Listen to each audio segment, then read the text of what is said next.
नमस्कार मित्रांनो, जय महाराष्ट्र। बातमी थेट कोकणातून। पक्षप्रमुख उद्धव ठाकरेंच्या शिवसेनेत झाला मोठा पक्षप्रवेश। जिल्हा प्रमुखांनी पक्ष वाढवण्याची धुरा घेतली हाती। केलं पक्षप्रवेश सोहळ्याचं मोठं नियोजन। हजारो शिवसैनिकांसहित बडे नेते राहिले उपस्थित। ठाकरेंची वाढती ताकद देते विरोधकांना शह। नेमकी काय आहे बातमी, जाणून घेऊया सविस्तर। काही दिवसांपूर्वीच नगर परिषदांच्या निवडणुका पार पडल्या। ठाकरेंच्या शिवसेनेची वाढलेली ताकद पाहायला मिळाली। नगर परिषदेच्या निवडणुकीत ठाकरे बाजी मारणार असल्याची चिन्ह आणि तशा प्रकारचं वातावरण निर्माण झालं आहे। जनतेचा ठाकरेंप्रती असलेला विश्वास, प्रेम, निष्ठा, इमान पाहायला मिळत असून या शिवसेनेची नाळ जणू काही वर्षानुवर्ष आपल्याशी जोडली गेलेली आहे अशी भावना जनमानसात अनुभवायला आणि पाहायला मिळत आहे। शिंदेंच्या बंडखोर आमदारांना चांगलाच धडा शिकवण्याचा जनतेने जणू काही निर्धारच केलेला आहे, असं या पक्षप्रवेशावरून जाणवते।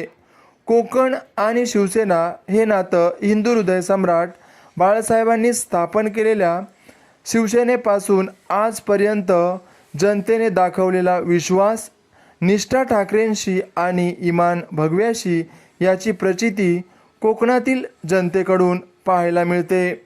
शिवसेनेत झालेल्या बंडखोरीनंतरही निष्ठावंतांनी मूळ ठाकरेंची शिवसेना वाढवण्यासाठी, शिवसेना बळकटी देण्यासाठी आणि पुन्हा शिवसेनेला नवी उभारी देण्यासाठी बड्या नेत्यांनी कंबर कसली आहे।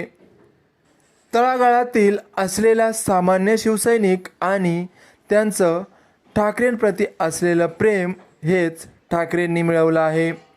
रायगड जिल्ह्यातील कर्जतमध्ये शिंदेंचे बंडखोर आमदार महेंद्र थोरवे यांचं पानिपत करण्यासाठी जिल्हा प्रमुख नितीन नंदकुमार सावंत यांनी भव्य पक्षप्रवेश सोहळा आयोजित केला होता। या भव्य प्रवेशोत्सवासाठी प्रमुख उपस्थिती म्हणून रायगड जिल्हा संपर्क प्रमुख प्रसाद भोईर तसेच माजी आमदार मनोहर शेठ भोईर उपस्थित होते। श्री रामदास घरत, संचालक शेतकरी सहकारी खरेदी विक्री संघ कर्जत तालुका यांचा तसेच त्यांच्या असंख्य कार्यकर्त्यांच्या उपस्थितीत हा पक्षप्रवेश सोहळा मोठ्या उत्साहात पार पडला। या पक्षप्रवेशाने आगामी पंचायत समिती तसेच जिल्हा परिषद निवडणुकीसाठी मोठा फायदा ठाकरेंच्या शिवसेनेला होणार आणि ठाकरेंचा शिवसेनेचा भगवा फडकणार हे मात्र नक्की।